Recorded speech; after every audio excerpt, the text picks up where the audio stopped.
After the war, there was a period of relative peace. And the U.S. at that point embraced their new role as the new colonial government of the Philippines, who would govern the Philippines, or at least in terms of their ideology, would prepare the Filipinos for self-government. Part of that was also looking at what are the resources that the Philippines had to offer. And the U.S. as a new empire at that point were looking for markets and also labor. And the Philippines provided this pool of resources, including labor resources.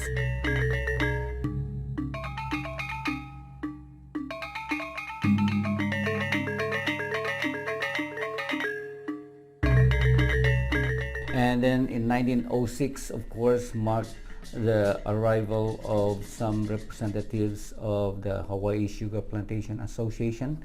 Hawaii is very much in need of laborers to work in the sugar plantation field. They realized that they needed cheap labor, and of course that was also the height of anti-Asian or anti-Oriental feelings. About 60% at that time of those working in the sugar plantation were Japanese, and there is like a feeling of some kind of threat of their growing power and influence. And of course the Japanese were getting united as members of the union, demanding for better wages, better pay, better working conditions.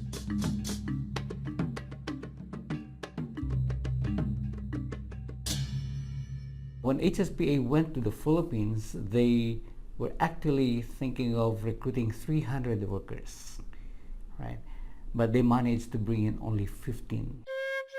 They call them Sakadas, which is a broad term for farmers or migrant labor or working class. Because at that time, sugar was king, as they say. On the islands, Hawaii was the top, if not one of the top producers and exporters of sugar. We understand that there were supposed to be more coming from the Ilocos that time, but then a typhoon visited the Philippines, and they were not able to join that load, which was SS Doric, that was scheduled to leave for Hawaii then. So only 15 Filipinos were able to come. The following year, 1907, they went back to the Philippines, recruited the same number of workers, supposedly. They only managed to bring in 150 workers in the following year, 1907. And so the following year, 1908, they said, forget the Philippines. That is not a good place to recruit workers.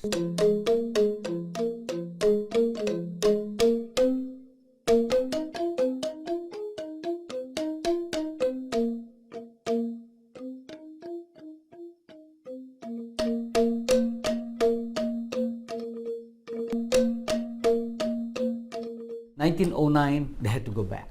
Why? Because the Japanese paralyzed the industry once again. And you get very strong, dominant plantation workers in the field, and say they who refused to work, they just walked out and paralyzed the sugar industry. And so they had to go back to the Philippines. This time, what HSPA did was to bring back those Filipinos who came here, send them back to the Philippines, and then made them do the recruitment, and it was very powerful. In 1909, about 2,000, close to 3,000 workers came. 1910, but then it started to come by the thousands. They were known to be like uneducated, no read, no write. Not because that was the kind of population that the Philippines had. HSPA purposely recruited those who could not read, write, were uneducated. There was what they call a skin test, and the skin test was like the darker the skin, the more preferred they would be. The handshake test, and the rougher the hands, the more qualified they would be. The less education, the more qualified they would be. They didn't like to actually bring in educated Filipinos here. Why? Because they would be raising questions. They would be very critical. They would be probably organizing unions.